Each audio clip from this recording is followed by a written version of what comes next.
Job chapitre 28. Il y a pour l'argent une mine d'où on le fait sortir, et pour l'or un lieu d'où on l'extrait pour l'affiner. Le fer se tire de la poussière, et la pierre se fond pour produire l'airain. L'homme fait cesser les ténèbres, il explore, jusque dans les endroits les plus profonds, les pierres cachées dans l'obscurité et dans l'ombre de la mort. Il creuse un puits, loin des lieux habités.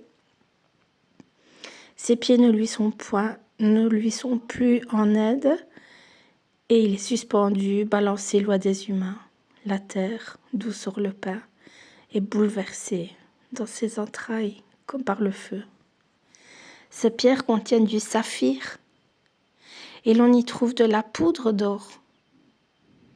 L'oiseau de proie n'en connaît pas le sentier, l'œil du vautour ne l'a point aperçu, les plus fiers animaux ne l'ont point foulé, le lion n'y a jamais passé. L'homme porte sa main sur le roc, il renverse les montagnes depuis la racine, il ouvre des tranchées dans les rochers, et son œil contemple tout ce qu'il y a de précieux.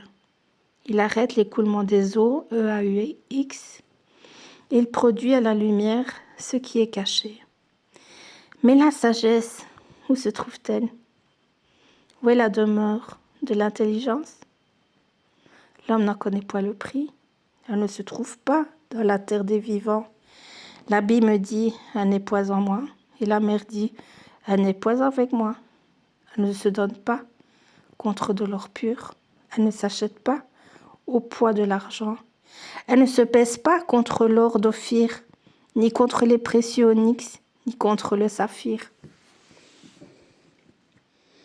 Elle ne peut se comparer à l'or, ni au verre, VERRE. Elle ne peut s'échanger pour un vase d'or fin. Le corail et le cristal ne sont rien auprès d'elle. La sagesse vaut plus que les perles. La topaze d'Éthiopie n'est point son égale, et l'or pur n'entre pas en balance avec elle. D'où vient donc la sagesse? Où est la demeure de l'intelligence? Elle est cachée aux yeux de tout vivant. Elle est cachée aux yeux du ciel. Le gouffre et la mort disent, nous en avons entendu parler. C'est Dieu qui en sait le chemin. C'est lui qui en connaît la demeure, car il voit jusqu'aux extrémités de la terre. Il aperçoit tout sous les cieux.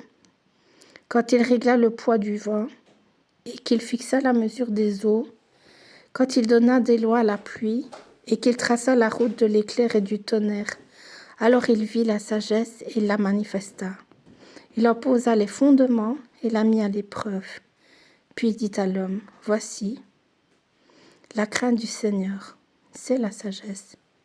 S'éloigner du mal, c'est l'intelligence.